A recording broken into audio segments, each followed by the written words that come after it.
Are you ready? Jamie Markley, David Van Camp, and Scott Robbins. We just become best friends. Yep. Making sense of it all. Now I get it. And having some fun. Lighten up, Francis. This is the Markley, Van Camp, and Robbins Show.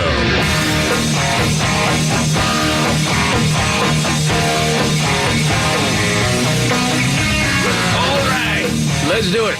The Markley, Van Camp, and Robbins Show. Jamie Markley, David Van Camp, Scott Robbins. Hope you had a great weekend.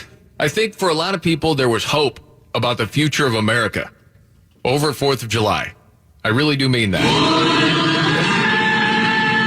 At a Walmart in Texas, they just started singing Star Spangled Banner. Oh, it's great. That's pretty cool. Talking to a lot of people, thinking about the country more this year. And of course, we do have challenges. You turn on the news this morning. For some people, the biggest story out there might be the Delta variant with COVID, or it could be the amount of violence in our big cities across the country. Yeah. That one was ignored by a lot of legacy media, but we saw it. We saw the stats of it over the weekend. Over 100 people shot across the country. Dang. I mean, you think about Chicago. And I mean, we were talking about Chicago the other day saying, you hate to say it, but if you had to predict, you know there's going to be a lot of shootings this weekend. Mm-hmm. And sure enough, that's exactly what we saw. And some officers got shot.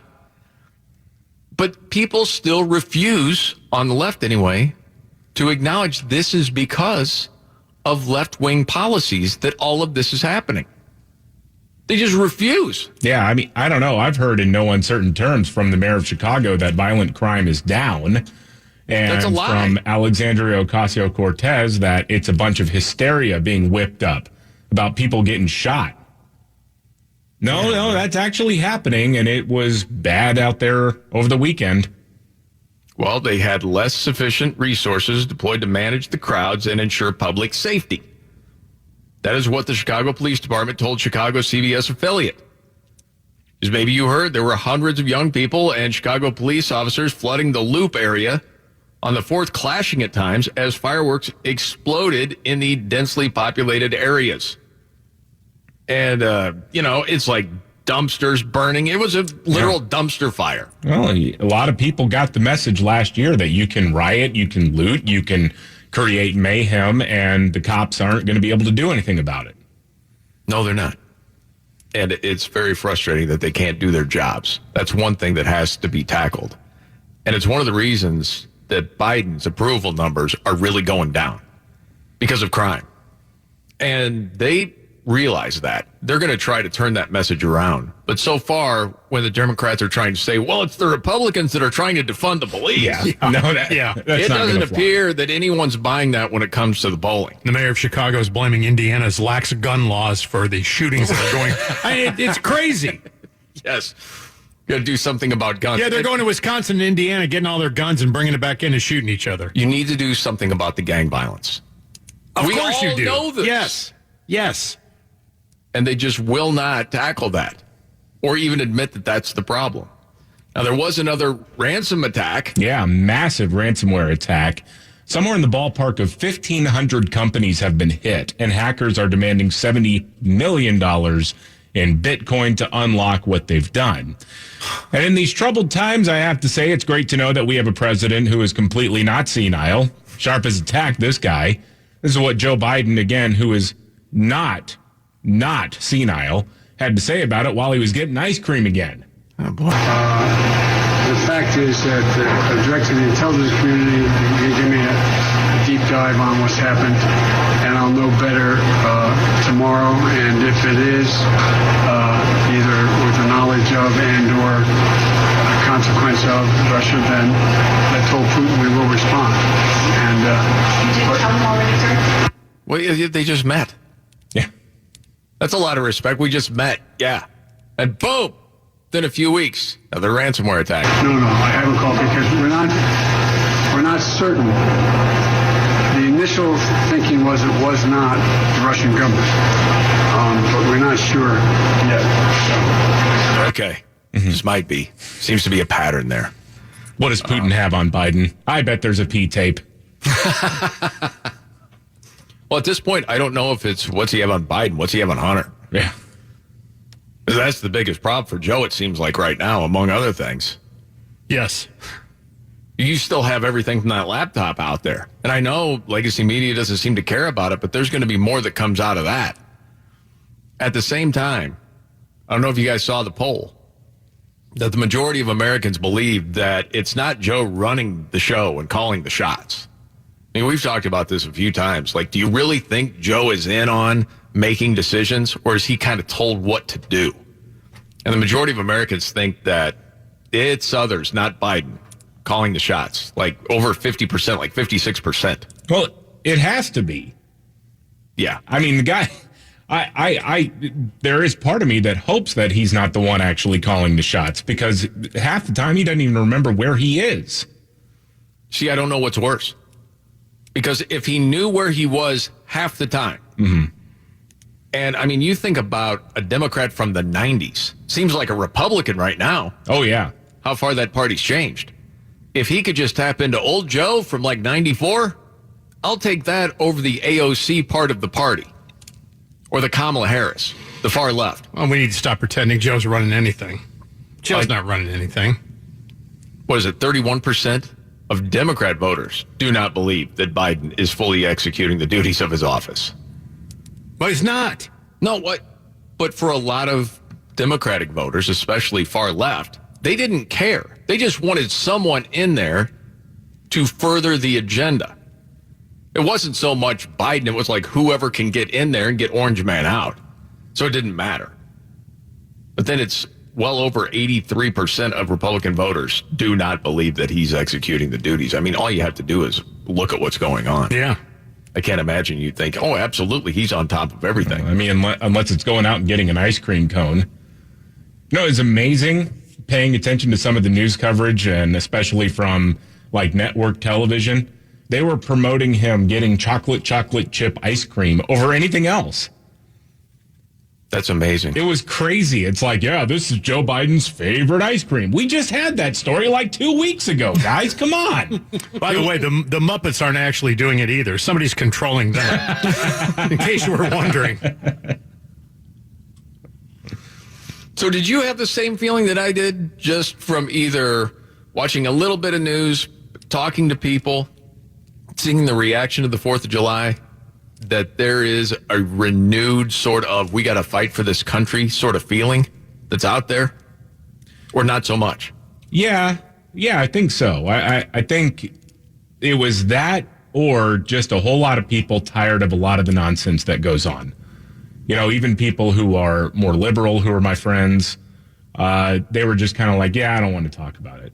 You know, for the last 4 years, they couldn't shut up about politics. And now suddenly it's like, you know what? I'm just so tired of all of it. I want to, focus on, grilling and drinking beer, which I'm cool with too, man. Because that's like, outside of this show, that's kind of how I operate. Yeah, I mean, with close friends, you're talking about a lot of different things, politically, as far as, worldview and where is God in all of this, different conversations like that. But I mean, when you're around mixed company, you're trying to just enjoy yourselves with common interests. Mm-hmm.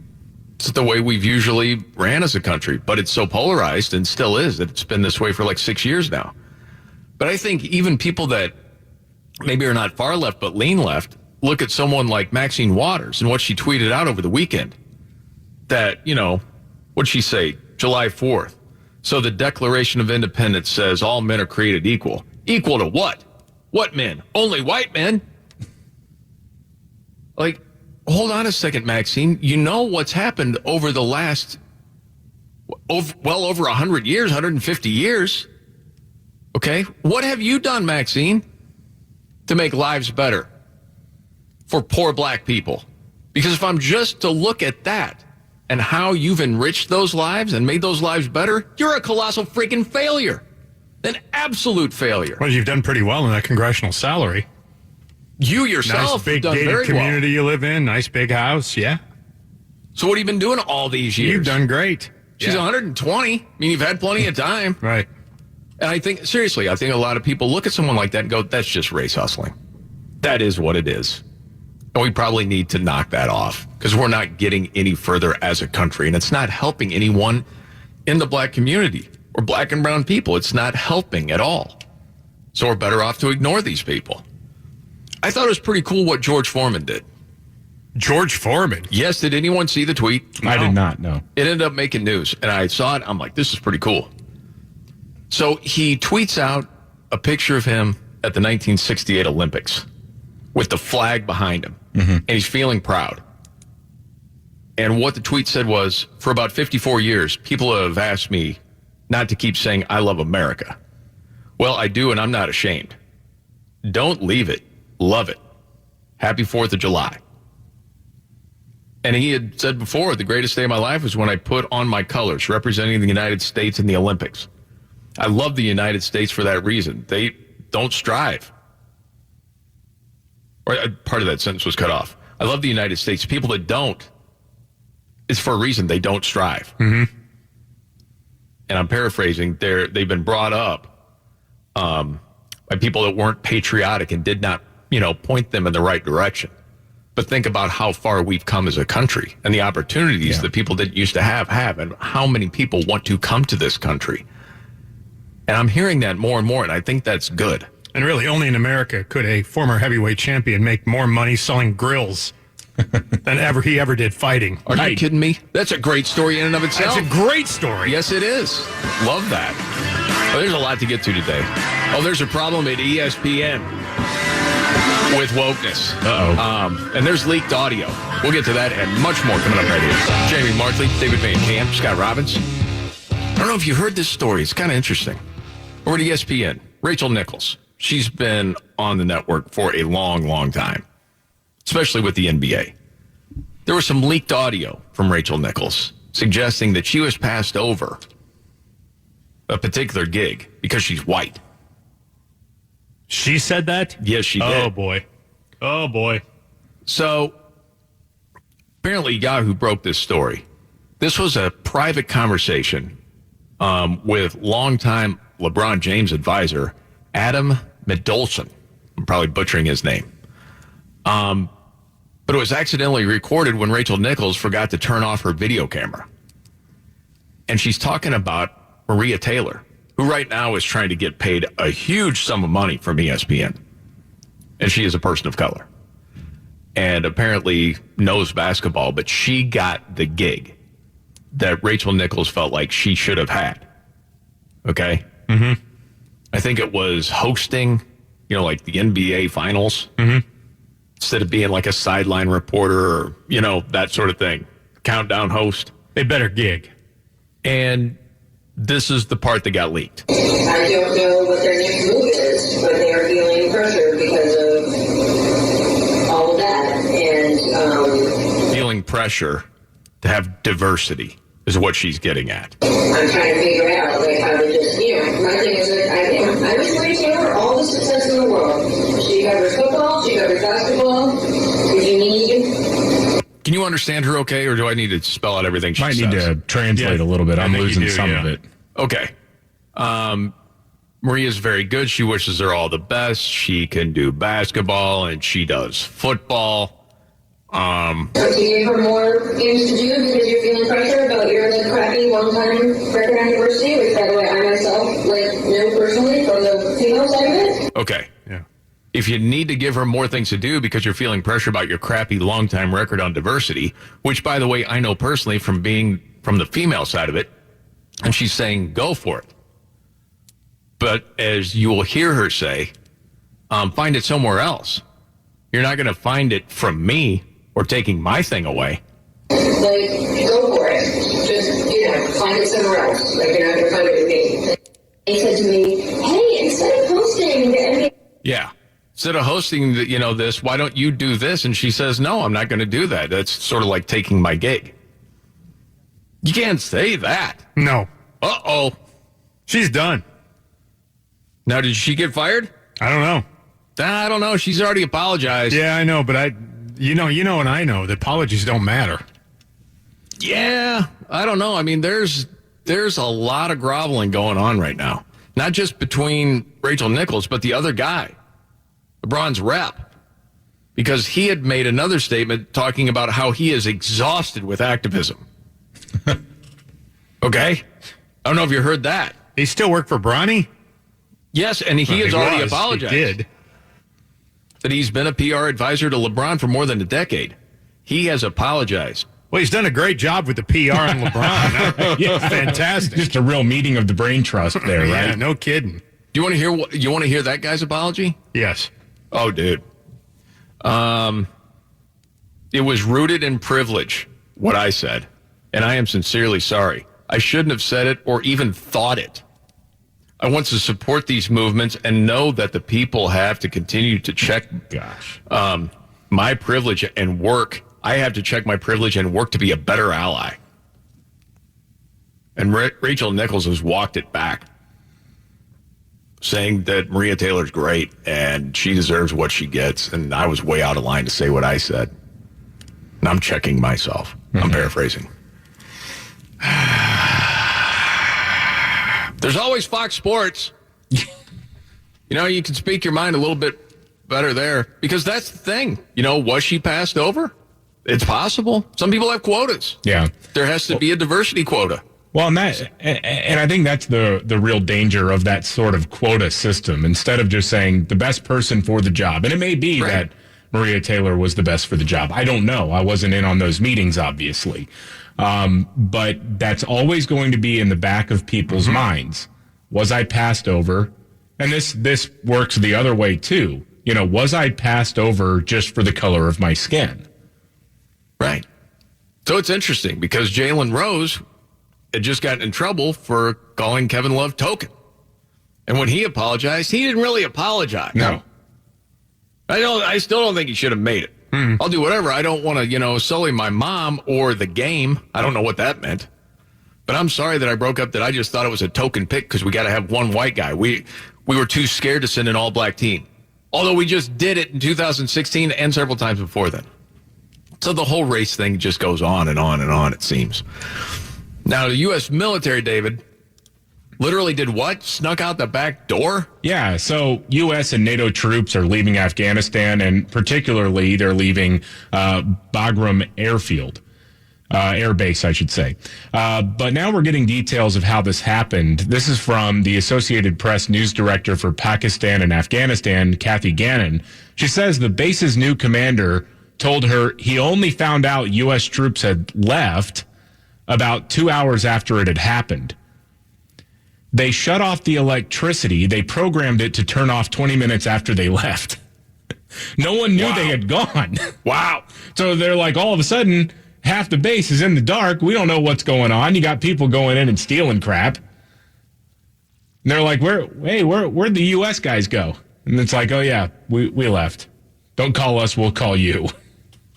Wow. Okay, one thing that I noticed watching the Today Show, just to see what they were covering, there was nothing about big city violence that I saw.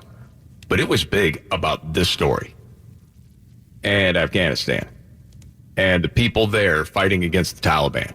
Richard Engel, he's rooted in there, and he had the exclusive. Why is that such an important story to NBC, David? I think it is a big story in that, we've been there for 20 years. Yeah. There are people serving in the military right now who've never known a time when we didn't have troops being deployed to Afghanistan to fight. So, I think that is a big story. I just wonder sometimes, is that a bigger story than what's happening in the country right now? It's not that I don't think that's a story. It's that the way they choose what they're going to cover is always very curious to me. Okay. Is Matthew McConaughey going to run for governor of Texas? It's looking more and more like that, isn't it? He's a nut. Oh, he is a nut. We'll get to that much more coming up. All right. The Markley, Van Camp, and Robbins Show. Jamie Markley, David Van Camp, Scott Robbins. Tell you what, got a crime problem? No, we don't. Got a store people are stealing? It's not, hey, we got to crack down on people breaking the law. No, that's unloving. No. We just need to close earlier. They have insurance. This is just a crazy story about the sign of the times, especially in progressive-run cities right now. Now, I know that people like AOC want to say it's hysteria. The mayor of Chicago wants to say, crime is going down, actually. And if you criticize, you're racist. Right. And sexist. Well, the private sector is going to have to pick up the slack when the government fails. And in San Francisco, that's what's happening at Target. 6 Targets in the San Francisco area will start closing at 6 p.m. instead of 10 p.m. because of safety issues. Rising theft. They're worried about people being assaulted as they walk out. God, jeez. What? More security is not the issue, and cracking down on these idiot thugs. No. No. So, yeah, they said in a statement, for more than a month, we've been experiencing a significant and alarming rise in theft and security incidents at our San Francisco stores, similar to reports from other retailers in the area. Target is engaging local law enforcement, elected officials, and community partners to address our concerns with the safety of our guests, team members, and communities as our top priority. We've temporarily reduced our operating hours in 6 San Francisco stores. Unbelievable. Unbelievable. That's unbelievable. When you hear a story for the first time, I know. and you start to lose your mind, Scott, We're sorry. going to close early because people, not only when they shop there, steal, but also people who pay when they walk out get assaulted in the parking lot. What's going on? Where are we? Yes. Yeah, this is not the progressive utopia that they've been promising for years. San Francisco right now is a failed city. Yeah. This is, I mean, when you've got 40%, there's a recent poll in San Francisco done, 40% plan to leave the city of San Francisco. That's a problem. Jeez. Well, when I think of Target, too, and I'm sorry to take the focus away from San Francisco for a second, but the store that was, looted and destroyed during the George Floyd stuff in Minneapolis, when they came back, they made it more woke. They did the murals. Yes. George Floyd outside the store. Like, please, we're with you, okay? Please don't steal and loot again. You can't negotiate with those people, man. You can't. Because this isn't about social justice. This isn't about anything. This is about criminals taking advantage of lawlessness and a culture where lawlessness is basically given a nod of approval. Because they say, well, we don't want to prosecute the little crimes. Well, what's the saying? And I know I'm going to butcher it, but to paraphrase, it's if you take care of the little things, the bigger things wind up taking care of themselves. Yep. Because you let people know that this will not be tolerated. No, you can't just walk into a Walgreens with a plastic hefty bag loaded up with eyeliner and leave. You can't do that. But he could, and he did. There's video. And we saw the video. Nice bike, by the way, dude. Yeah. It's unbelievable. I mean, what are we talking about here? Seriously, what are we talking about here? It's time for the adults to take control. That's the insane. Children have had their chance to do it their way. It's failed. This has to stop. My gosh, man. Golly. Maybe if you put, a George Floyd mural on every place that gets looted, you think it's going to stop? No, it's not going to. No, right. You can't. There's no appeasing here. What does that even mean? I mean, is that it's like the sacrificial blood over the door on Passover? I mean, what's? It kind of is. Hey, we're one of you, okay? Again, these are criminals. They don't care about that stuff. Of course not. It's ridiculous. Okay. What keeps you from breaking the law? When you're a young guy, when you're a young kid or whatever. You'll get in freaking trouble. Yes. You don't. But when there's no consequence to my behavior, then what the heck? Right. There's no discipline. Golly. None at home. There's none at school. Used to be at least some way you just can't go into a store and steal. Yeah, you can. I'm sure you can. Why not? Yes. And somebody's outside going, they have insurance. You want to start a fire, do some looting? Yes. We might hold you for a little while. Pull somebody out of a car and just take their car? Don't charge with that. No worries. I mean, this started a few years ago, remember, in Baltimore? Let them act out a little bit. Yeah. How'd that work for them? Not very well. Yeah. I just want to go to the South Pole, North Pole, somewhere away, some pole. Just live with penguins for a while. No, we just need to fix what we have. Or it is going to be the red states of America and the blue states. Golly. I'll say it again. I say it every time. But if it ever comes to that, if you choose blue, you don't get to go red for at least 5 years. But you're just going to have to live with it. The thing is, we deliver this story. It's not even shocking. It's not even shocking. It's just going on everywhere. I understand. You know, we can sit here and go, God, isn't that crazy? But at the end of the day... But every time So you what? say, Scott, this is crazy, I laugh. It makes me laugh. I know. Golly. It's not funny. But your reaction, yes. Our It's paper because it's so shack ridiculous. in the middle of nowhere. Yes. I don't want to play a piece of audio. Mm-hmm. There's word that Matthew McConaughey is going to run for governor of Texas. I hope so. Just be fun, the entertainment value alone. I'm with you 100% there. Some of our friends in Texas are like, not funny if you live here, man. I suppose. Yeah. I'm like, hey, I get you. I get it. Okay. But he wanted to wish America a happy birthday on the 4th of July, and he did. I don't know if you've heard any of the audio, but it goes something like this. Happy birthday, America.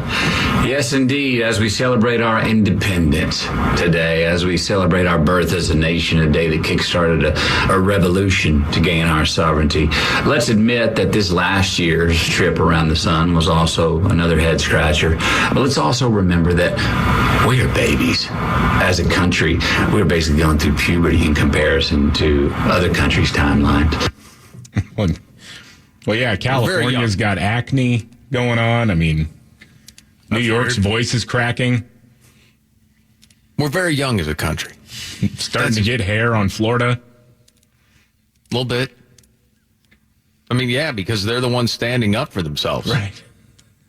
I mean, we're looking for the rest of the states to get a little fur there. No. Whatever you want to call it. Whatever's politically correct right The panhandle. now. Yes. Anyway, he goes on. And we're going to go through growing pains. We are going through growing pains. This is not an excuse to say this is just a reality. And this is good because we got to keep learning. We got to keep maturing. We got to keep striving. We got to keep climbing. We got to keep building. Yeah. And we got to make sure we maintain hope along the way as we continue to evolve. Why? Because it's who we are. Why? Because the alternative sucks. Right. You like that message? It's a little I don't even know what it is, but okay. We got to keep learning. We got to keep striving. We got to keep moving, man. That's a way to deliver a message where you literally just don't take a side. No, you really. No. I don't know what the point of that was. I think you can take it any way you want it to, which is probably how he meant it. To me, when he says we got to keep learning, yes, that when we put the children in charge, we get what we have in San Francisco and Minneapolis and Chicago and all these other cities. That's what it says to me. But I don't know. I mean, you've talked to friends all over the place, David. If he runs, what's he going to run as? He's going to run as Matthew McConaughey. And that's it. That's it. That shows up at a governor's debate, and somebody's going to be talking about, well, what do you think about the I-45 expansion? Should that continue, or are you worried about that displacing people, particularly low-income communities of color? And what he's going to do is take off his shirt and say, all right, all right, all right. And he's going to get a massive round of applause for that. Yeah. I mean, I can't see, what I'm saying is I can't see the guy saying, yeah, we just got to let people act out when it comes to law and order. Like, just take that issue. It's got to be, you break the rules, you need to pay for it, right? That's what I'm guessing he would say, but I don't know that. I mean, we'll see, man. We'll see. The older you do get, the more rules are going to try to get you to follow. You just got to keep living, man. Yeah. L-I-V-I-N. Right. The entire state's going to be stoned. Yeah. Oh, my gosh. I don't know. I mean, do they change, like, different laws under McConaughey? I have no idea. Seems like he's not going to win anything. You don't think? No. Okay. That's what I love about these high school girls, man. All right, stop right there. That's not funny. I mean, the left will embrace that. Holy cow. He's going to be taking cues from Roy Moore, apparently. Well, you can't. Well, the first thing he would hear there is you can't call them girls. Right. Okay? Because that's gender specific. You can't have that in this day and age. Just cannot do it. Okay. By the way, while we're on that topic, what is the audio of the professor, and where is this about how he likes one-night stands? Dude, where is this story from? He's a pundit and an NYU professor. Scott Galloway's his name. You may have read some of his stuff or seen him. He hosts a Vox Media podcast And he's doing something new for Bloomberg, their streaming service. And he put out a video teaser, which is just plain bizarre. He's shirtless, he's got a hard hat on, and he's holding a pickaxe. Well, now. And he talks about how much he likes one-night stands. Okay. Pundit, NYU professor. The man of your dreams is here. If your dreams include the village people meets a 47-year-old Jewish academic with erectile dysfunction who's on testosterone, I'm in construction. In addition to academia, I like to bring construction into my sex life. I'm a big fan of one-night stands. Anyway, Bitcoin, here we go. What did we just hear, Scott? I have no idea. So that is just, I'm as woke as all get out. And if you side with me, your dreams are going to come true. What does that mean? I guess. I don't know, but this guy's teaching at NYU. You know how much NYU tuition is? Tuition and fees, $56,500 per year. Per year. That's insane. To get taught by that nut. Yes. The world is upside down, man. It is. Defund colleges and universities. Yes, let's do that. Forget the defund the police nonsense. Let's defund universities. I'm with you there. That's crazy. What's working in a coal mine have to do with it? Oh, because he's working hard. Yeah. Okay. He's got the hard hat on and the pickaxe, and he says he's in construction, which isn't the same as being a miner, but whatever. No. Yeah. Well, I mean, and you think about schools like that. You're paying for that. That's insane.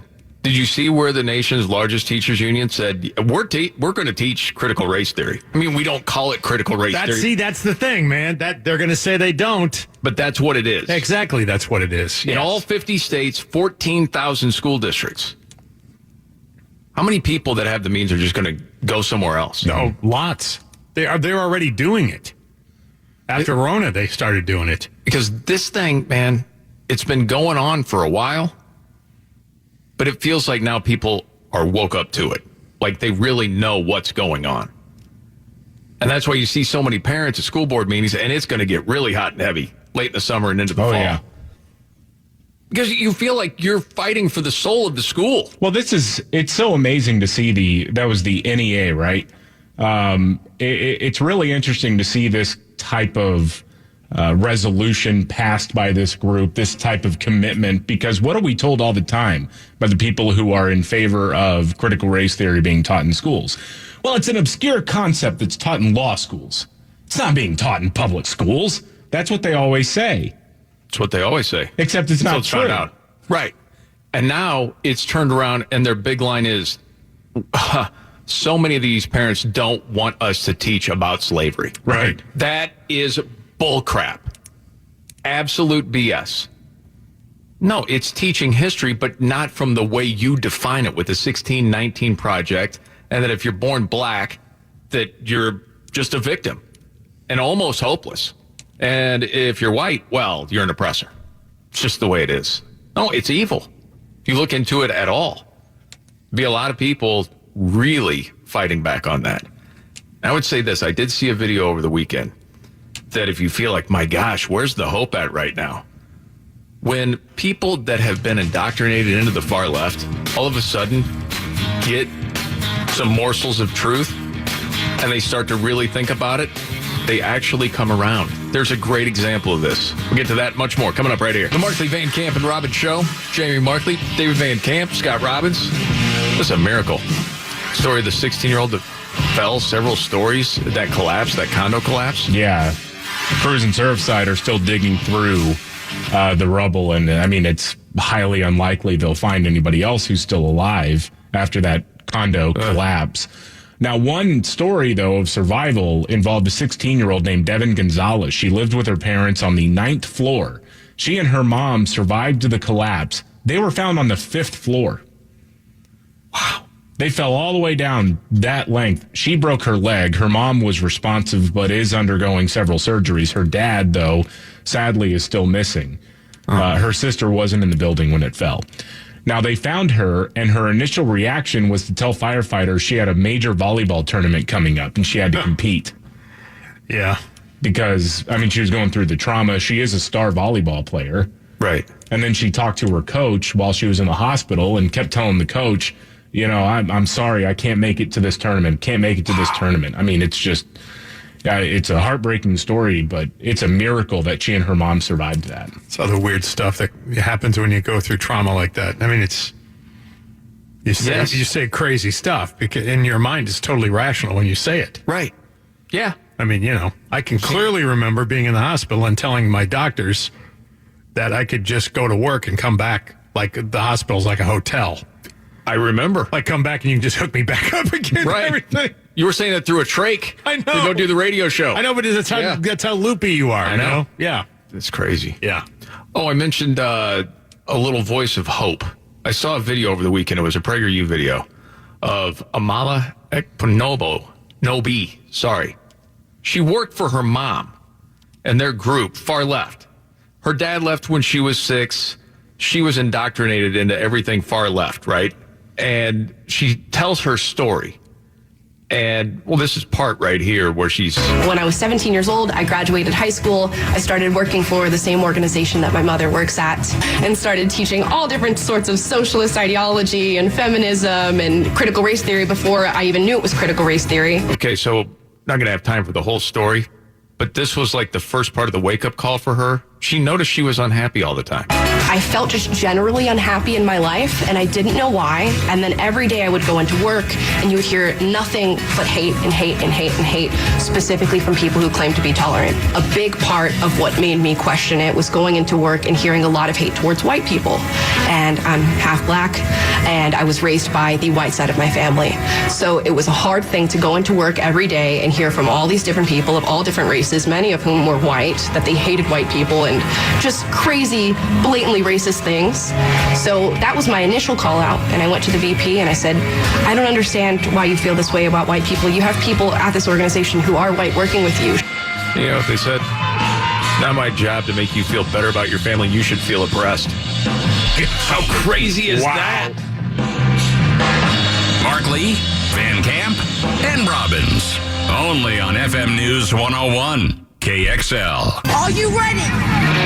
Jamie Markley, David Van Camp, and Scott Robbins. We just become best friends. Yep. Making sense of it all. Now I get it. And having some fun. Lighten up, Francis. This is the Markley, Van Camp, and Robbins Show.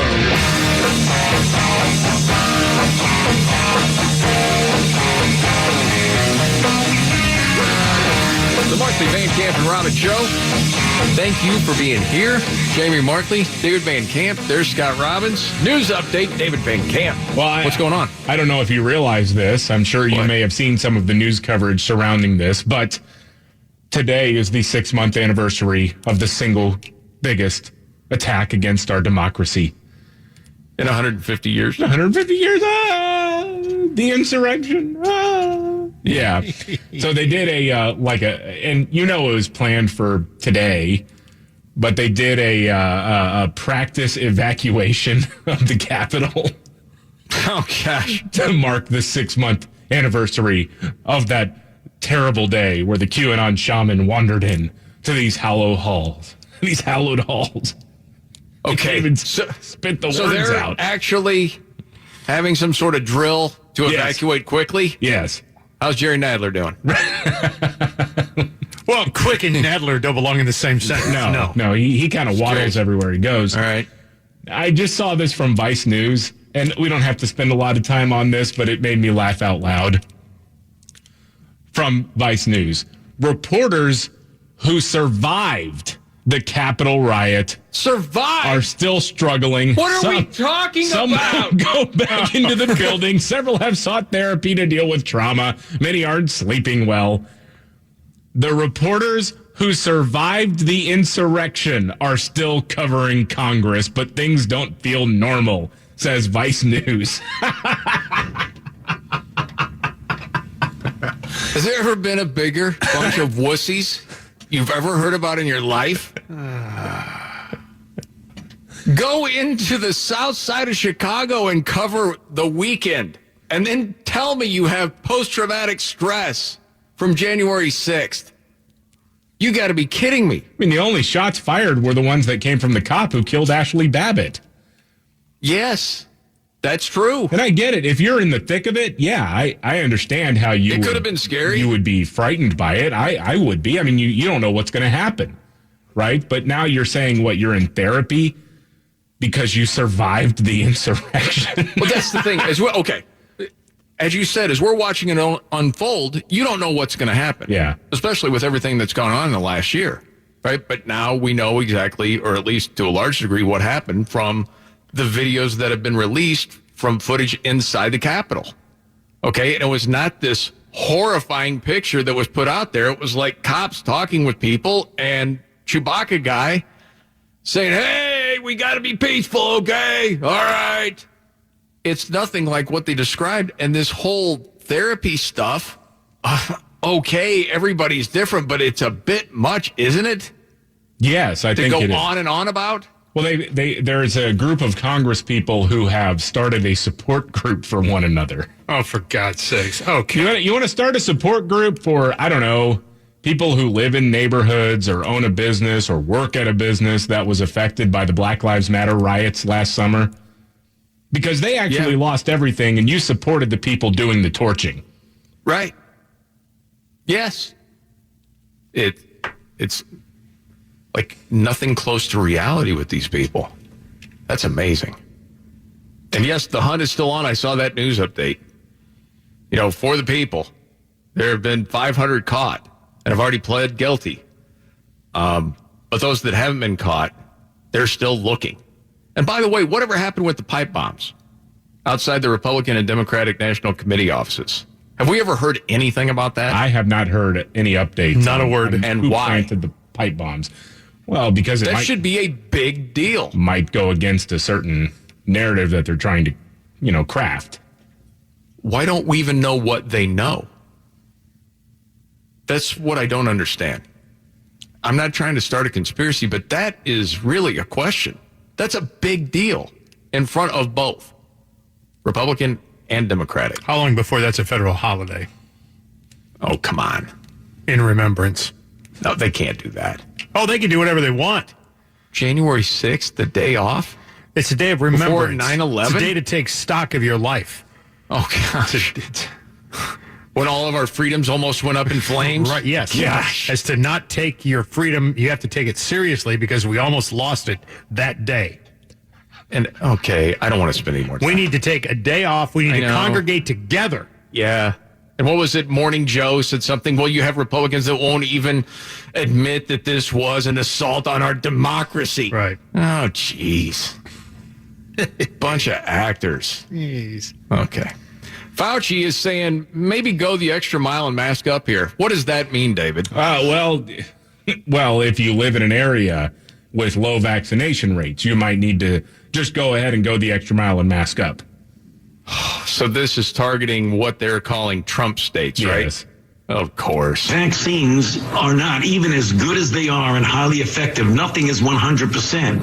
And if you put yourself in an environment in which you have a high level of viral dynamics and a very low level of vaccine, you might want to go the extra step and say, when I'm in that area where there's a considerable degree of viral circulation, I might want to go the extra mile to be cautious enough to make sure that I get the extra added level of protection, even though the vaccines themselves are highly effective. All right, get somebody else in charge. I can't trust anything. Oh, no, well, he's done. So I'm sure the people who are not going to get vaccinated right now will just get right on that whole masking up thing. I said the exact same thing, David. I did.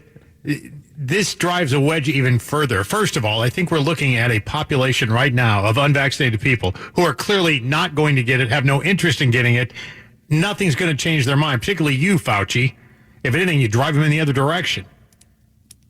I don't know exactly what the stats are of people that have held out and then all of a sudden would think, you know what, maybe it is time to get it now. It's possible. It's possible. With the tactic that's being played, it's not going to work. But when you can walk into any Walgreens now and say, I'll wait 5 minutes, and somebody comes out and sticks you, there's no on the computer and making your appointments and all this stuff at the start of this thing. It's very simple. Yeah, if you want to be vaccinated, you're vaccinated. Yes. It is, man. And all the sledgehammer to the side of the head is not going to change anybody's mind. They don't trust you. They don't like you. Yeah. Well, David, you've talked about it before because all three of us got vaccinated. But I don't think any of us have ever said you should go get vaccinated. Never, ever did I say that. No. And I've been accused of, you guys are sheeple and... Oh, you're always going to have that. Poison, you're shooting me poison. It's okay. Again, I mean, somebody asked me, well, if you were 25 years younger than you are right now, would you have done it? To which I say, I probably would have, only to protect my mother. Oh, yeah. Only because I want to see my mother. And I would like to see my grandkids. Well, and that sort of thing. If I were 20, 21, I can pretty much guarantee you I would not have gotten the shot. I don't think I would. I mean, you can always say, yeah, if I were this and I would have done it this way, you're not quite sure. But yeah, I don't think so. Yeah, I don't know whether I would or not at 20. I don't know. But again, it's under emergency approval. Yes. It's not under FDA approval. And some people look at it like, well, absolutely safe. They don't know everything. As Fauci right there is saying, vaccines are great, but you do the voice better than me, David. But there's a chance. Well, there's a chance there could be side effects, too. We've seen it. For the people that didn't get totally shut down from big tech that told their story, yeah, it's affected people. Is that a small percentage? Sure.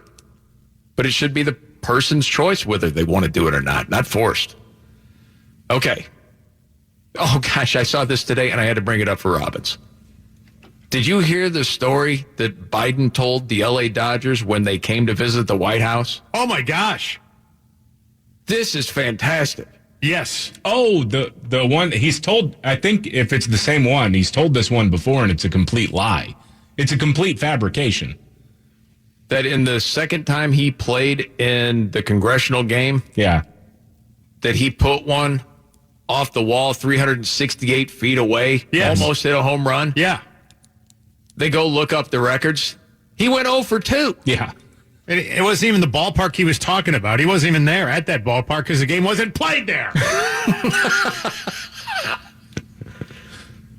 I don't think he ever hit one off the wall, did he? He didn't hit one off the wall. Do we have any record of that at all? There were other games where he had hits. It's a bunch of congressmen playing baseball. What do you think? I think some people could have played baseball in the past that maybe but he's hitting balls off the wall. I didn't think so. 368 is a poke. Yeah. It is a bigger knock than most people believe it is. And the more startling thing is he said this happened in 1974. He was there in 1974. What do you mean? He was an elected politician. I know, he's been around forever. In 1974. But is that something that he knows he's BSing, or does he believe it now in his mind? I don't know. Probably told it enough that he really believes it to be true, especially now that his brain is turned into tapioca pudding. He probably does believe that's a true story. Well, I mean, how many guys, though, are the further you get away from your athletic career, the better it seems? Oh, that's pretty much 98% of dudes, isn't it? Yeah. I mean, I'm like 5 years away from saying, if I wanted to, I could have gone pro. Right. Oh, yeah, there's got to be a step. At least start at junior college, David. Before, some D1s were looking at me, and then by the time you're 60, you can talk about pro. It's got to be the gradual. I just go I got offered a full ride scholarship to UT to play, but I wanted to focus on my studies when I was 18. Right. And it paid off for you. Yeah, of course. The Mets were looking at me, don't you, huh? I did not hear that, actually. Some guy with a Mets hat on. One other thing real quick before we move on. With the Dodgers going to meet Biden at the White House. Yeah. Joe Kelly, relief pitcher. Did you see his get-up? He had traded some dude at Dodger Stadium for his, mariachi jacket. So he had that on. And then he's got this, sort of mini mullet going on. And then he's got the stash with the little flavor saver underneath. It was glorious, man. And he was getting ripped on social media. Oh, you're trying to borrow from other cultures. Freaking out. Yeah. I'm sure Joe Kelly is going to lose sleep over all the criticism. I think Joe Kelly in his family has a past gosh, he's covered is what I'm saying. Did Joe welcome Duke Snyder to the stage? Roy Campanella? Where is he around here? Yeah. What? He doesn't play there anymore? Okay. I'm sure you saw a lot of footage from the 4th of July at different places because it happens every year where all the fireworks will go off at one time. Oh, yeah. Like the one place where it was a U-Haul. I saw it. Saw the video of it. Holy cow. And it's like all of a sudden all over the place. Yeah. You just hope no one gets hurt, obviously. But yeah, it's like it starts going. People freaking out, running. Oh, it just starts going, and it's like on the street. You see it happening everywhere. What are you seeing? I think this is pretty much all over the place. There are more fireworks going on. Yeah. Like going on, not like in one particular part of town, but all over the place in several cities across America. Like more people buying fireworks and having their own fireworks display. It seemed like that started last year, and the momentum kept up this year. We should play a little game. Fireworks or Chicago? Oh, my gosh. Back to school prices. They're going to be going up. You know why? We'll get to that and much more coming up. All right. The Markley, Van Camp, and Robbins Show. Jerry Markley, David Van Camp, Scott Robbins. Okay, so it looks like back to school prices are going to go through the roof. Predicting 9% year-over-year increase because of inflation. Oh, are you telling me that the federal government just printing money and handing it out to anyone who wants it might have adverse effects? Yes. Wow. Really? That's exactly what we're saying. You're telling me that if there's more money in the marketplace circulating around, that dollar won't go as far as it used to? That's correct, sir. Wow. Are you an economist? Who could have seen that coming? You took it as a sophomore in high school. That's what you learned. I mean, this is not brain surgery here. Right. I don't understand. I mean, this is not difficult to figure out what's going to happen, what the direct result is going to be. But it's not. I'm sorry, it's not funny. You get that look on your face. It's God, just not hard. I see. David just explained it. This is how it works. I know. By the way, this is interesting too. $1.3 trillion. This is from the U.S. Department of Education's National Center for Education Statistics, and this is preliminary. The public school enrollment has already fallen by 3%. Oh, it's going to keep going backwards, folks. For pre-K and kindergarten, that's a 13% drop. Wow. And I think it is going to get steeper with everything that's going on. Sure it will. Yep. Something's going to have to be done. Private schools are going to swoop in and start really marketing themselves, too, as an alternative to this nonsense. Yeah, and I think you're going to see a whole other market that could become available. Where a lot of times a private school, you look at the price, you're like, oh my gosh, man, Yeah. I would like to, but I can't afford it.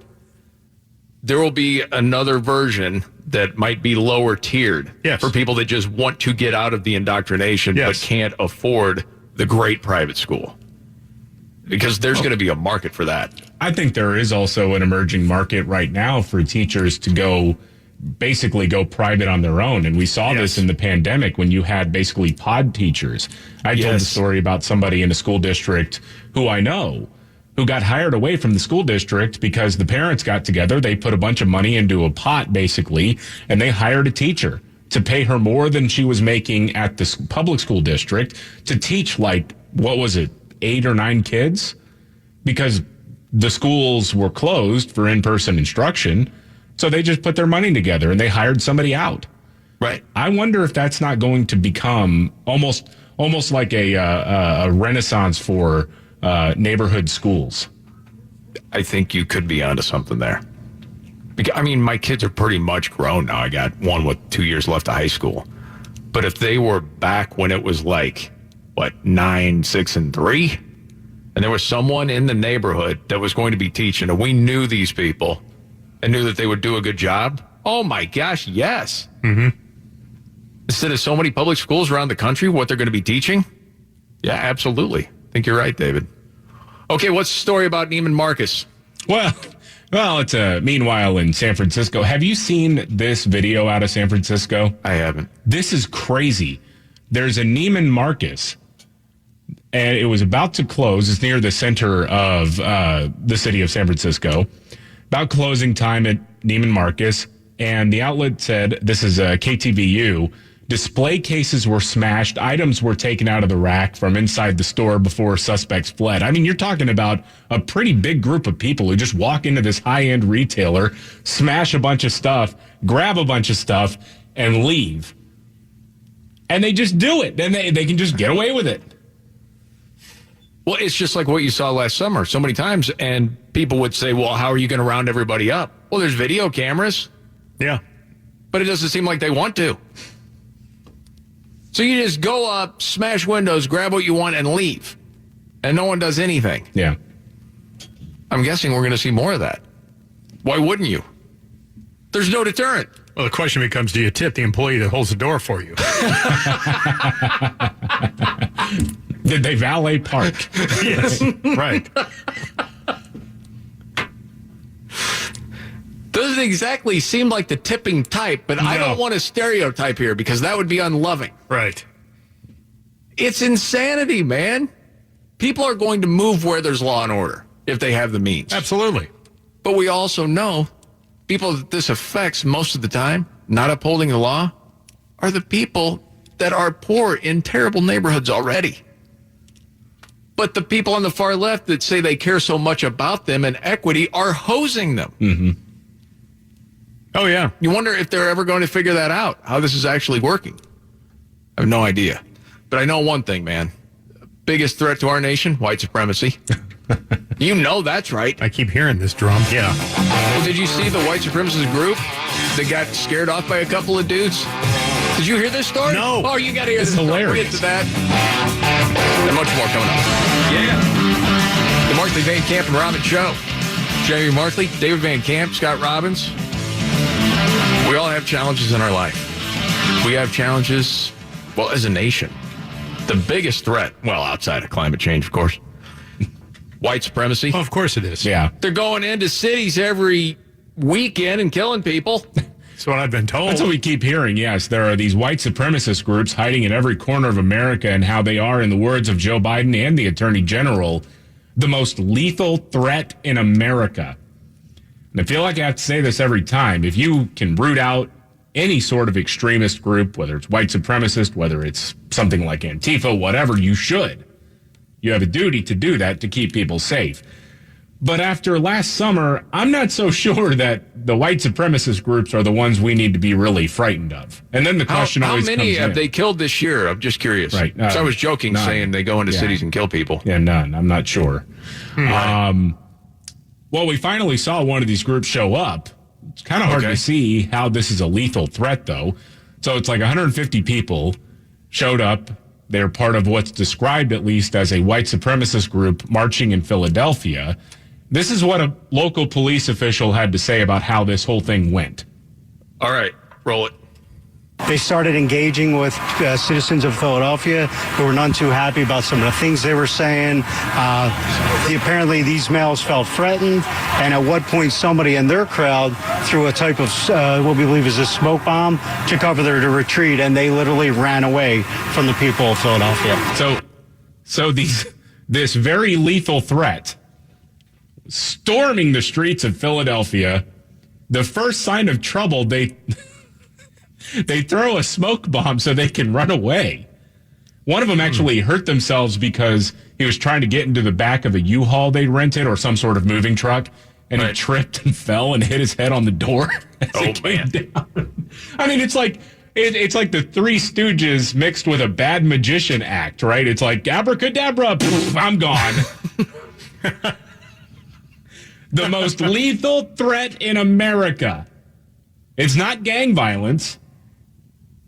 Well, it's these groups.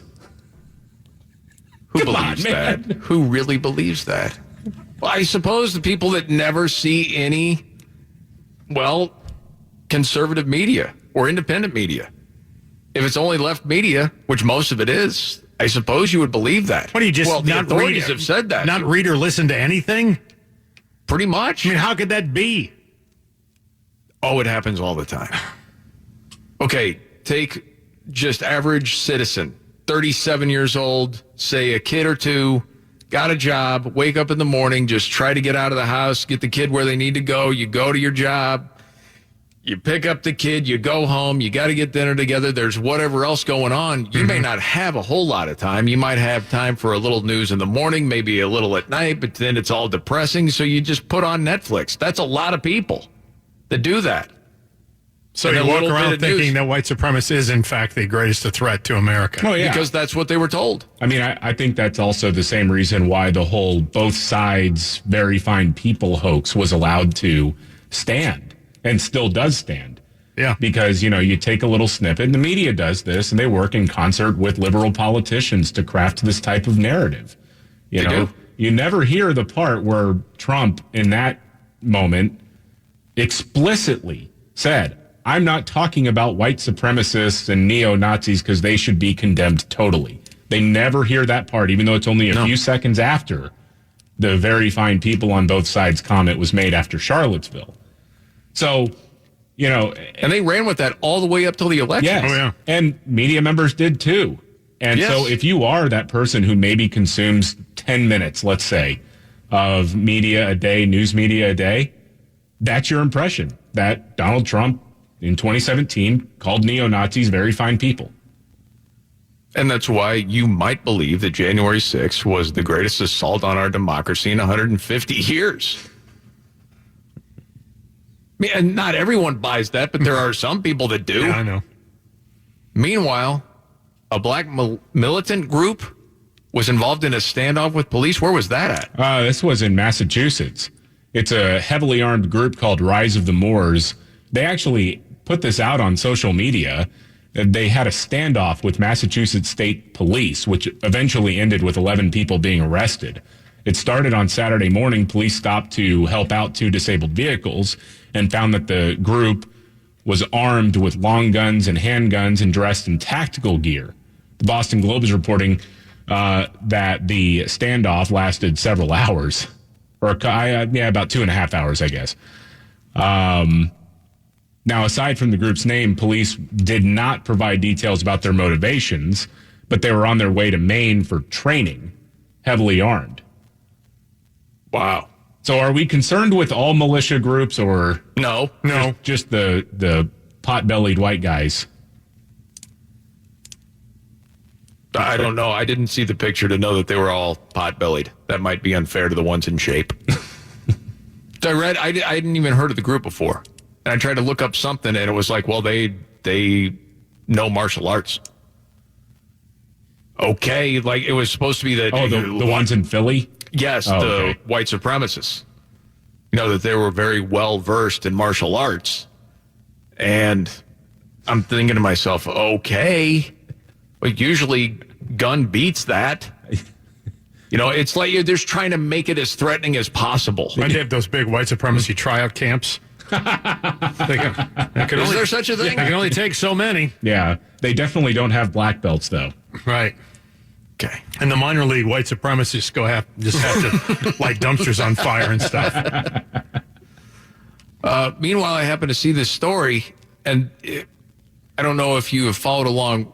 Last week, we talked about this lady that's at this spa in L.A.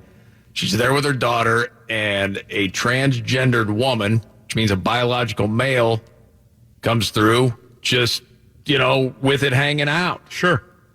And the person was upset about it.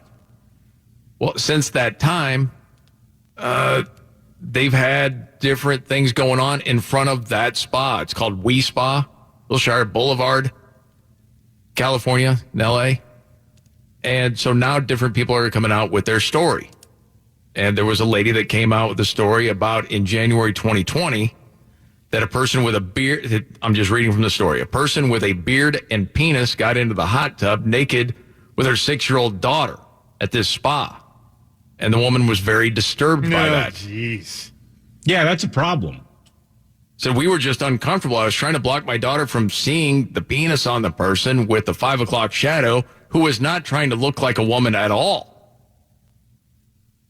And went on to say, I'm a registered Democrat. I've been to gay pride. I have no problem with gay people. I have no problem with trans people. This is different. My daughter's 6 years old. She was nude, and this person wasn't making any attempt to look like a woman whatsoever. Would it have made a difference? I have no idea. I mean, you could ask that question. I mean, that's weird how she mentions it twice. Well, it's because I guess by that logic, then, if she has like hair and makeup done and chest shaved and attempting to look like a woman, but still with said equipment, the noodle or whatever, then that's okay. I don't know. That's the weird thought, It's one or the other. You can have a beard and no tallywhacker, or the tallywhacker and no beard. It's just that's the women's part and no tallywhackers. Yeah, no, that's how it seems should to be. make common sense to most people. But I think it's especially the one that was talking about it last week, where the whole thing went viral. Because she just said it. It's okay for a man to go into the women's section, show his penis around the other women, young little girls underage. Your spa, we spa, condone that. Is that what you're saying? Yeah, that's kind of what they said. Mm-hmm. Yeah, because the one guy who said transgendered, I think he was trying to say, it's transgendered, so it's okay. But that lady was having none of it. Sexual orientation, my bad. Yes. Sexual orientation. What sexual orientation? I see a it lets me know he's a man. Yeah. I mean, that quote from the woman that you just read, though, is really the tell, isn't it? How she apologizes for feeling uncomfortable. I'm a registered Democrat. I've gone to pride parades. Well, see, then you're admitting that in theory, you are all about, the essentially co-ed locker rooms, biological boys playing on biological girls' sports. You're okay with it until you're confronted with it in reality. And then you realize, oh, that's a guy still who's naked in a hot tub with my daughter. Right. Yes, some people already thought that through. Yeah. And you called them hateful for that, for just stating reality. Yeah. Well, yeah, but this is the people that live in the gated communities who are talking about defunding the police. True. It doesn't matter to you. Right. It doesn't come to your neighborhood yet. But when it came flapping into your locker room, then it was all different. Yeah, you can be all woke until it happens to your kid. Yeah. You mean this can happen to my kid? Well, wait a minute. I go to gay pride parades. I support. Doesn't matter. Right. It's like negotiating with the terrorists. Yeah, it doesn't matter. Hey, it's okay, but I'm drawing the line here. Yeah. Right. Hell. Well, that's pretty tough now, see? That's right. So, by the way, this reminds me, a little piece I saw about parenting. And it was the most common parenting rules today versus 30 years ago. And when you go through this, it explains a lot of where we are right now. Oh, wow. And where we've gone wrong. At least that's my opinion. Mm-hmm. So if you go back 30 years ago, one would be respect your elders. Yes. Were you taught that, David? Yeah. Okay. So even in 1987 when Van Camp was born, every time I say that it makes me feel old. No kidding. The most common parenting technique today, positive reinforcement instead of punishing them for bad stuff. Yeah. You can have a mix of both. You can. But I mean, for some parents, punishing, it just seems mean. We need to talk it out. We need to dialogue. No. There are rules. The other thing from 30 years ago, hey, you don't always get everything you want. I was told that a lot. Of course. Yes. Or, no, you have to do chores. That's not negotiable. That's part of you living in the house. Right. Well, can I get paid for cutting the grass? No, you're not getting paid for cutting the grass. That's part of what you do. And, yeah, you all sit down and eat together as a family. Yeah, we did that. The dog didn't eat the green beans. If that dog just could have ate green beans, it would have saved me a lot. No. And you have to behave, especially in public. Especially in public. Mm-hmm. Oh, yeah. Today, some of the other 5 would be, as far as parenting techniques, give them room to learn from their mistakes. Give them room. What does that mean? Like, don't come down too hard. Let them learn from it. Well, it needs to be pointed out. It's called parenting. And told not to do it again. Give them space to be playful and silly. Well, yeah. Okay. That's fine, but it doesn't have to be while adults are talking. Right. Or in the middle of church. Oh, yeah, man. That's when I got the belt, dude. Yeah, monkey shines in church. Yeah. No, it was no time for acting out. Not permitted. Oh, buddy. And my dad wanted to beat other people's kids. I bet. I was probably one of them. That one time, I couldn't help it. I had that laughing thing, and once I started, I couldn't stop. And there was something about opera singing that made me laugh. There was one Sunday in church, it was, and I'm like, ha, ha, ha. With my brother, man, we got home, boom. Yep. That hurt. I remember little kids by their mother's hand being led out to the little waiting area. Yeah. Oh. Then you hear, like 2 minutes later. Yep. Yeah. Oh, the other parenting technique, do your best to connect with them. It's like try to be their friend. No. When they're older. Yeah. And the relationship is changing into adulthood. You know, I mean, I've made every mistake. I'm not the expert, but I know what you're supposed to do. Just not always great at doing it. Right. And then help them identify their feelings and process them. There's room for that, but there still has to be discipline. My gosh, It's got to be law and order. There has to be, man. Yep. And there has to be consequences. Remember my daughter saying, I'm afraid of you. You should be afraid of me. Right. There's authority there. Yes. Okay. Who tweeted out that America's stolen land and we shouldn't celebrate the 4th? We'll get to that and much more coming up right here. All right. The Markley, Van Camp, and Robbins Show. Jamie Markley, David Van Camp, Scott Robbins. So you're a congressperson. You're a representative from Missouri. Uh-huh. You're a Democrat. And you decide to tweet out on the 4th of July. When they say that the 4th of July is about American freedom, remember this.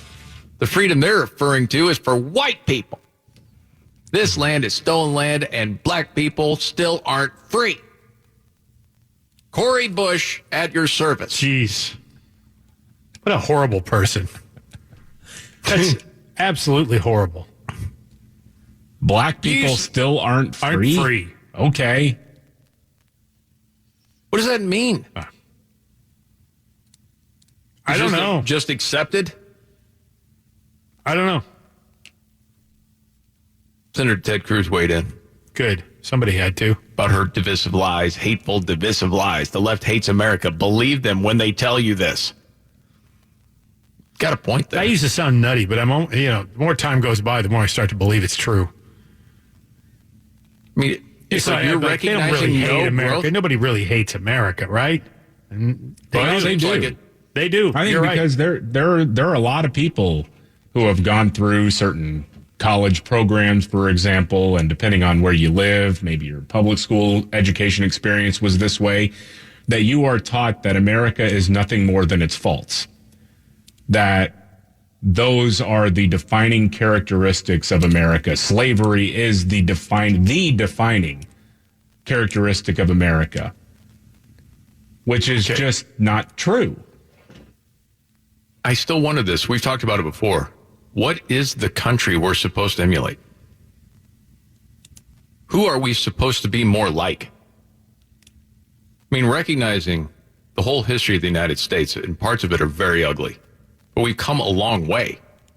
So who are we supposed to be like in Cori Bush's world? I don't understand. Nope. There's never an answer. No. Enough time wasted on her. Did see this. The Biden administration is expanding tuition breaks for future teachers. Is removing any GPA requirement to provide access to students of color. So you can... Well, I just want to make sure that I understand this. I can't. Okay. Are they saying... we want you teachers, okay, you future teachers, we're going to give you a break and forget about your grades. Because if you got crappy grades, that doesn't mean you can't be a great teacher? They don't understand the material. That's what they're telling you with their crappy grades. I look at it as a different perspective. From a different perspective, the Biden administration is saying dumb teachers are good enough for black kids. That is pretty much what they're saying. Wow. Unbelievable. Yeah. It's awful, man. This is the Markley, Van Camp, and Robbins Show. That is a great one, Dave. Markley, Van Camp, and Robbins. FM News 101, KXL. Are you ready? Jamie Markley, David Van Camp, and Scott Robbins. We just become best friends. Yep. Making sense of it all. Now I get it. And having some fun. Lighten up, Francis. This is the Markley, Van Camp, and Robbins Show.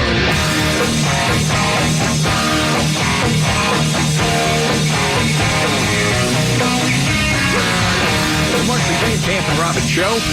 Jamie Markley, David Van Camp, Scott Robbins. News update, David Van Camp. What? Another brilliant idea from the Biden administration when it comes to trying to get people convinced to take the vaccine. Okay. The White House press secretary, Jen Psaki, announced part one of this bold new plan here. One, targeted community-by-community, door-to-door outreach to get remaining Americans vaccinated by ensuring they have the information they need on how both safe and accessible the vaccine is. So they're going to have government workers acting like Jehovah's Witnesses going door-to-door saying, have you heard about the vaccine? Whoa. Who hasn't heard about the vaccine? Who is sitting there going, I'd like to get the vaccine, but I just don't know where? Ballot harvesting may work for y'all, but I don't think this dog's going to hunt. The dog might attack someone at the door. Hello? Yeah. We could help you vote. We could help you get vaccinated as well. No, thanks. If people don't want to be vaccinated, they don't want to be vaccinated. Someone knocking at the door is going to convince you? By the way, who doesn't know about this now? Right. I mean, seriously, who doesn't know about this? Even if you don't participate, even if you don't want it, you know about it. Of course. Are they going to have, like, Dr. Bombay with them when they knock on the door? Like, he can give you a shot right now. I think they're going to have, like, pamphlets, and here's the nearest vaccination site you can go to. Golly. By the way, there is also this concern about, like, the Delta variant, and now we're hearing about the Lambda variant. Lambda. Yeah. That's coming up. The Lambda variant. Yes. I wonder, wouldn't this technically be a super spreader event? If you're going door to door, meeting face to face with people? Oh, buddy. Yeah. Are these people going to be wearing masks when they come to your door? Well, I'm sure they will. Would you open the door for someone with a mask on right now? No, I would not. I don't open the door for anybody. That's true. I don't know. Okay. From your news background, David, can you explain to me how they think this is going to work? I think it's from their talking points or how it makes sense. I mean, it's like a door knocking campaign. I guess they feel like that has worked in politics and therefore it will work here. Except at the same time, I mean, if you look at the census, right? Mm-hmm. We heard time and time again from people on the left that, well, there are some communities that don't want to talk to census workers because they are skeptical of the government. And really what they're talking about, they mention Hispanics because they assume that everyone who is Hispanic or Latino is here illegally. Like, well, if you talk to a government worker, you're going to get deported. Right. Biden said that. So if you are automatically assuming that whatever population you're trying to reach is skeptical of the government, I don't know why thinking that sending the government people on behalf of the government to your door would work. Well, the other thing, are they talking about all across the country doing this? I think targeted areas where vaccination rates are low. Okay, so that would be where? They're talking about different red states. Mm-hmm. But we know, at least from the last numbers I saw, that blacks and Hispanics were vaccinated at much lower rates than whites and Asian Americans. Isn't that the same numbers you guys have seen? Mm-hmm. Okay, so are they talking about going and talking to people of color? In those neighborhoods, I'm guessing. Yeah. And also knocking on doors? Yes. Okay. I can't see where that's going to be really effective. Been wrong before. It doesn't make much sense to me. And doesn't it reek of desperation? Well, why? To me, it reeks of they're out of ideas. And really, what you need to do if you're trying to, and to be fair, I think both the Trump administration and the Biden administration have been trying to do this, or had been trying to do this when Trump was in office. You have got to put more responsibility with local health departments as well, with local care providers, things like that. Because if you just say, hey, we're with Team Biden on the No Malarkey tour, won't you come get this shot? That ain't going to work for a lot of people who aren't going to get vaccinated. If you really want to try to reach people, it's, hey, we're going to provide X amount of resources for the local health department, especially in smaller towns where they're neighbors more than anything. Okay, this is the last thing I say about it. And I'm not trying to put a tinfoil hat on. But when you go to measures like this, it makes you wonder, what is this really about? Because one thing that has not been talked about, and we've talked about it a few times, and I understand it's dicey to talk about, but if you have an issue with weight, and a lot of us do, right? Mm-hmm. That's a big part of COVID. There's never been a message that I can remember of, hey, with this COVID thing, and we may be living with this for a while, we know taking off weight is not an easy thing to do. We want to provide resources, and here's information online, and blah, blah, blah. And we encourage people to be as fit and healthy as they can be. We haven't heard jack freaking squat about that. Why? It just makes you wonder. Because there's a shaming effect attached to it. And there's also a shaming effect right now they're putting on you if you are not vaccinated. I know that. Science denier. What's wrong with you? But we've seen the effects that this has had on some people. As long as big tech doesn't shut down those stories. I don't know. It just seems desperate to me. Knocking on your door asking you to step on a scale. You know. Good luck with that. Yeah. Oh, man. Okay, David, we talked earlier about another ransom attack. Alleged Russian criminals. Largest attack ever right after the Biden-Putin meeting. And Joe doesn't seem to have a clue about this. No. I mean, they are so far behind the game on this. Like, if this were happening under Donald Trump as president to this scale, where there have been massive cyber attacks, like one per month pretty much since Joe Biden took office, this would be a huge scandal under Donald Trump. But media kind of treats it as this. Yeah, exactly. There's a P-tape. And you look at the body of work. You know, they're suspending lethal weapons aid to anti-Russian forces in Ukraine, which Trump provided, actually. Weird. Who's actually colluding with the Russians? I don't know. Green-lighting this pipeline into Germany by lifting sanctions on the company and the company head that are installing this Nord Stream 2 pipeline into Europe. Mm-hmm. And yet, the cyber attacks keep happening. Joe, he's just... and Joe just sort of meanders around the point. Yeah, he just... No, I haven't called because we're not certain. The initial thinking was it was not the Russian government, but we're not sure yet. We'll see. But I told him, we'd do something. He knows I mean business. Take him out behind the gym. Didn't you give him like 16 things he can't? Yeah, I gave him a list of things he can't touch. If you don't think he's touching stuff, then why would you do that? It was a dumb idea to begin with, but it gets even dumber when he's sitting there going, we really don't know for sure whether, I don't care if you attack here, here, and here, okay? Have your fun, but not these places, and I mean it this time. Yeah, that's a real freaking deterrent. Just tell them ahead of time, here's something so valuable we can't possibly lose it. Please don't attack it. Jeez. Okay, David, switching gears. Manhattan's likely next prosecutor. What's the story with this person? Well, we have another prosecutor who appears to be pro-crime. This is wild. No. I saw this written up in the New York Post. Alvin Bragg, he appears to have won the Democratic primary election for Manhattan District Attorney. And the way the voting pans out, usually the person who wins, in New York at least, the person who wins the Democratic primary will go on to actually win the general election.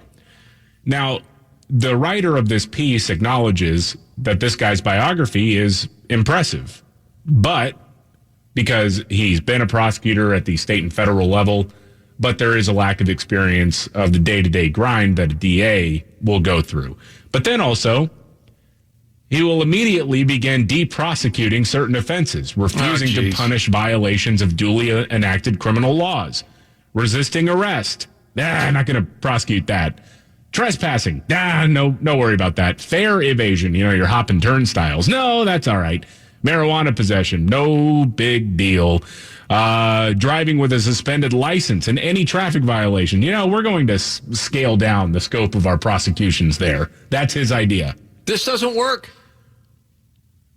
That debacle in L.A., Garcon, that nut, it just gets worse and worse. Yeah. Yeah. And people keep electing the same type of people. Yeah.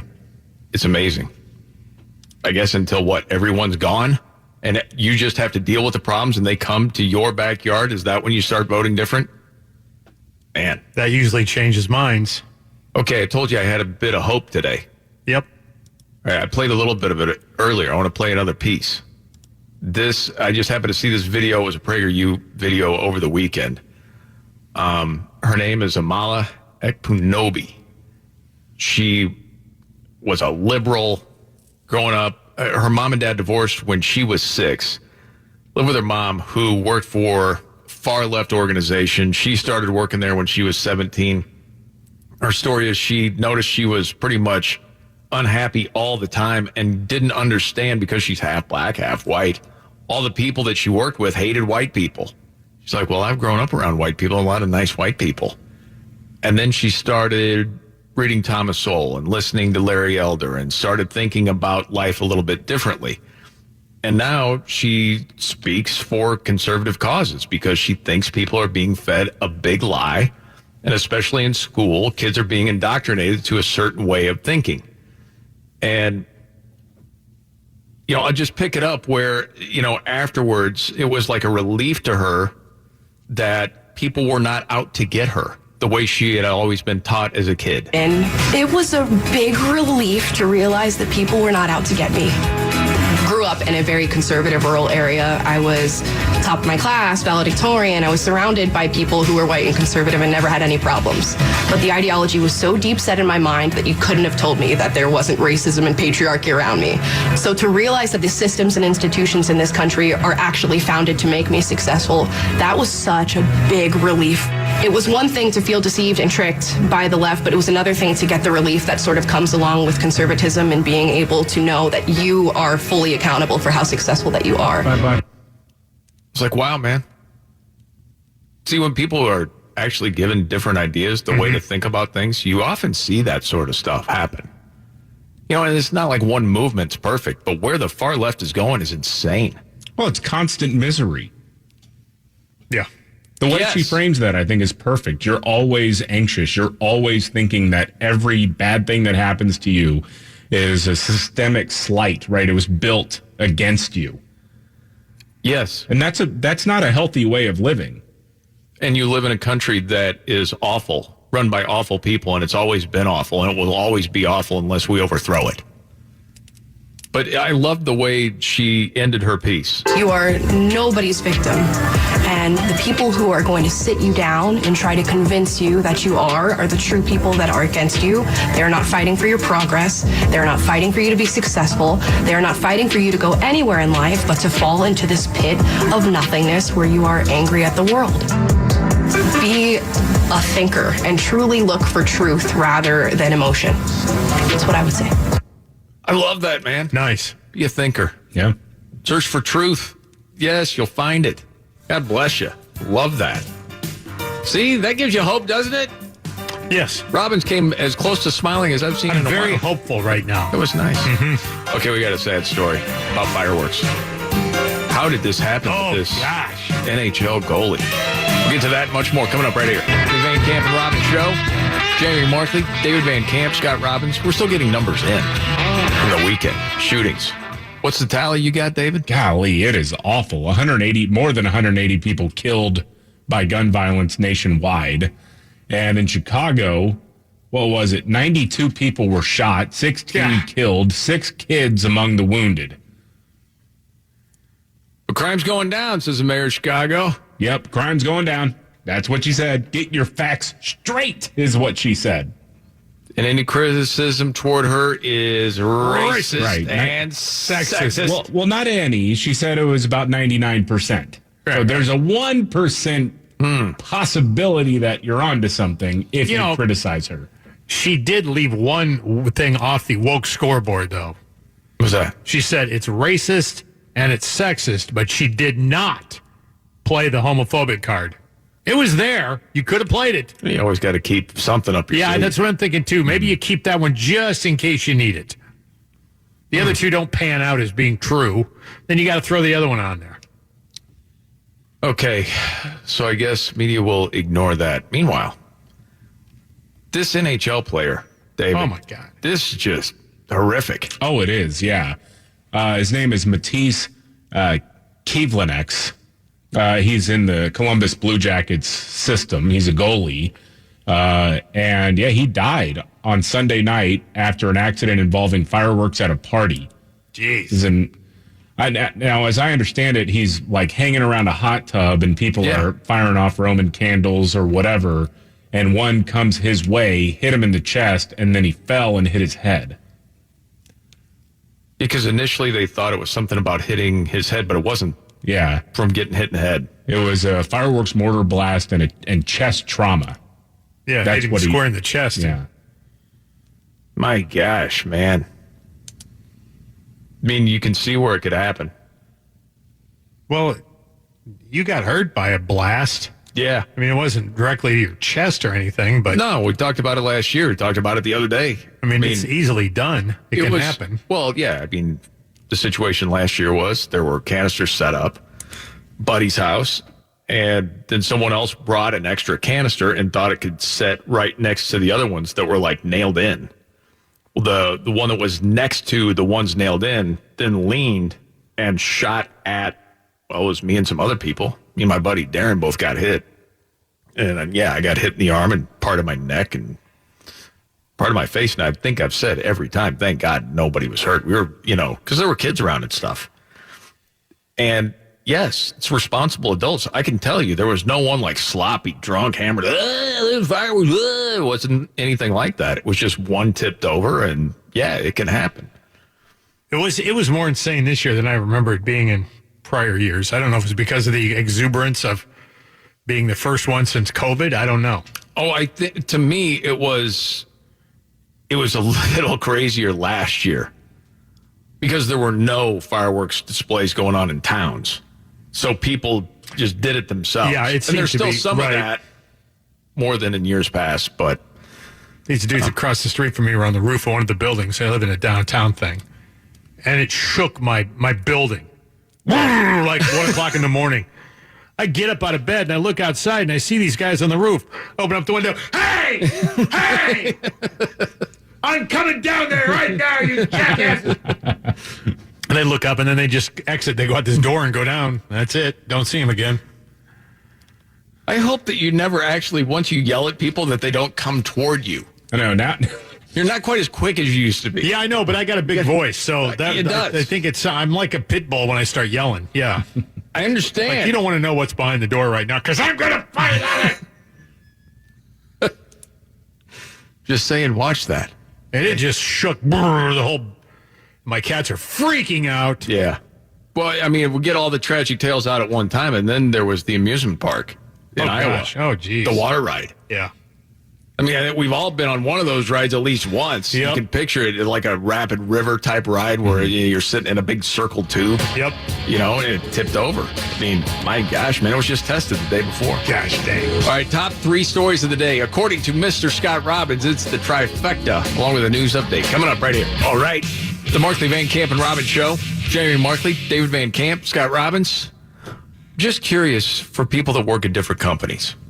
All of a sudden, you got to go to some sort of training. A lot of companies do that stuff. Mm-hmm. And you get there and you figure out, oh my gosh, it's critical race theory. What am I going to do now? And I just thought of that because there is a whistleblower at Volkswagen and leaked the detailed manual about gender and sexuality, pushing this whole thing on employees. And this has been a number of different companies in the United States. So having gone through different trainings before, this has been over, the past 20 years for you and I, Scott, and I'm sure since you got into business, David, like different videos of this is what, age discrimination may look like in the workplace or sexual harassment and those sorts of things. And it's usually the funniest video you've ever seen. It's completely comical. Yes. Right. This goes to this other area that is poison. But do you stand up and say anything? Do you wait? Depends on what your options are. I know a lot of people don't have those options. That's a good call. Yep. And so I think most people, you're told to sit down and talk about unpacking your whiteness, or if you're talking about how to act around trans people or whatever it may be. I mean, a lot of this stuff is kind of common sense. I mean, about gender and sexuality. Don't be a jerk to your coworker. Sure. Don't ask about what they do in their bedroom or in their off time because, that's none of your business. But yeah, when you have sort of the in-depth look at some of these social issues developed by some dopey professor in, I don't know, at NYU or something like that, most of the time, I think you would just kind of roll your eyes and sit through it. But if it is, and we've read these before, where it does talk about unpacking your privilege. Yeah. And, everyone go around the room and name a way that your privilege that you've just learned about that you didn't know before. It's one of those things where you could just start looking for another job immediately. Oh, saying, I think so. gotta get out of here. Yeah, I mean, if that's how you feel, but if you got a wife and kids at home or something you got to take care of, that gets dicey. It does. You can take a stand, but I would prefer you get a job ahead of time. You get another job and then just move in and tell them to cram it. And I'm not doing this. I'm not excusing this, but there are some people that have a really hard time listening to that amount of BS and just going along. I agree. Saying something. I think I would, as a matter of fact. You think you would end up? Yeah, I mean, I've had to sit through a lot of those tapes, and so have you, and they're laugh out loud funny a lot of times. Why does it always seem like I'm the one, though, that took the bullet? What do you mean? That I'm the one that popped off and you got the laugh, and then I got called in an office. I don't know. But geez, what's proper? Turn around, let me see you, sweet cheeks. Improper. But I've never had to do anything like what some of these people now have to do. No, I know. Well, we haven't. No. None of us have. I thought, I don't know why he did it, but I thought it was hilarious. We had an old coworker when our company was making us do all those like tests, and you have to get your little certificate, print it out, hand it over to HR, that you realize that commenting on a woman's bosom is something that's not appropriate for the workplace, something like that. Well, the company that our company had gone through offers a whole lot of other certifications like safety around printers and all this stuff. So this dude would spend like an hour every day taking every single course because they were, it's like 10-minute video, take a quiz. Because he wanted the printout of all of the certificates. That was one of the funniest troll jobs I've ever seen. He's like, I am now certified in ladder safety. Thank you. Where's my certificate? Well, and depending on what it is, there are times I understand a company is doing it so they don't get sued. Oh yeah, sure it's they a total are. box checking exercise. Yeah. I get it, but I mean, there are some things where even as a company, you got to draw the line and say, we're not doing that. I don't believe in this crap. We're just not going to do it. And if that's not the place where you're working, then I think at some point you're going to have to look for another gig. I agree. I don't know if ESPN's Rachel Nichols is looking for another gig yet. If you didn't hear this story, we talked about it a little bit earlier, but basically she's having a conversation she didn't know was being recorded. Left the recorder on, and she was saying she was passed over for a gig at ESPN for another woman because the other woman was black. Saying that if they got to meet a diversity quota, then they got to do it somewhere else. Don't take what's mine. It's basically what she said. The audio we have, but it's the audio's not good. Up. Yeah. And you said she's gone. Yeah, Scott. You said gone. she's going to be gone.